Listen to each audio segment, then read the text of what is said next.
আমি আজকে রাগি আটার রুটি করব। এটা রাগি আটা, এটা দিয়ে আমি আজকে রুটি বানাবো। 1 বাটি জল দিয়ে দিচ্ছি একটা প্যানে, আর একটু আমি লবণ দিয়ে দিচ্ছি, আর 1/2 চামচ ঘি দিয়ে দিচ্ছি। এই ঘিটা দিতেই হবে, রাগি আটা তো এই আটাটা অন্য আটার মতন আটা না, ওই জন্য ঘিটা স্কিপ করা যাবে না। জলটা আমার ফুটে গেছে, এখন আমি এই আটাটা 1 বাটি জল নিয়েছি আর 1 বাটি রাগি আটা নিয়েছি। সমান সমান আটা আর জল দিতে হবে।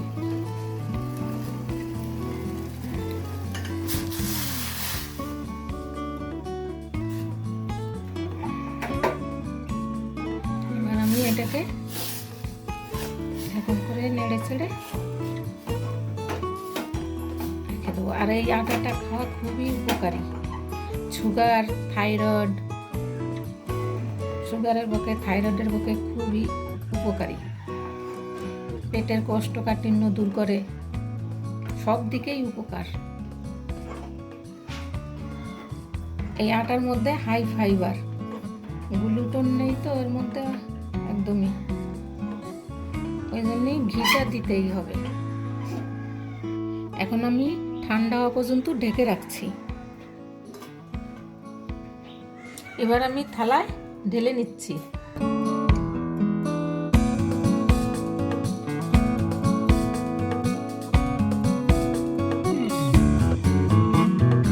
মাখিয়ে নিচ্ছি, এইভাবে ভালো করে মেখে নিতে হবে, ডোটা বানিয়ে নিতে হবে ভালো করে।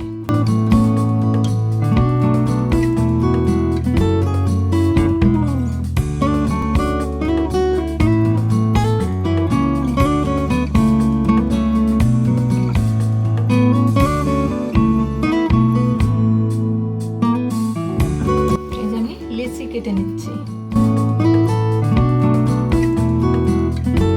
আমার লেচিগুলো সব বানানো হয়ে গেছে। এবার আমি রুটি বেলে নেব। বেলার সময় এটাকে একটু মেখে নেব আবার পিড়িতে দিয়ে।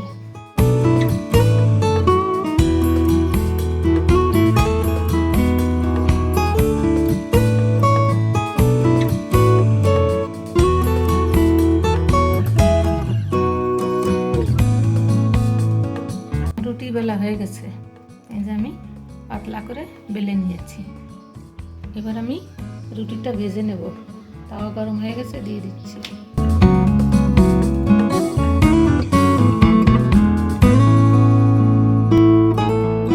আমি নামিয়ে নিলাম।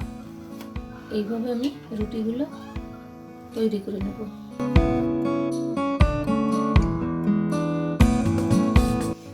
আর একটা দিয়ে দিলাম, রুটিগুলো ফুলছে ভালো।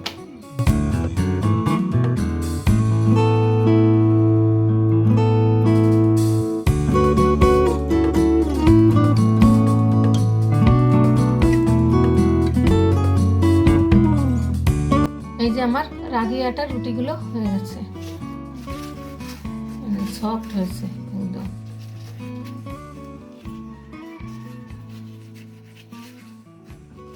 প্রতিটাই সুন্দর হয়েছে।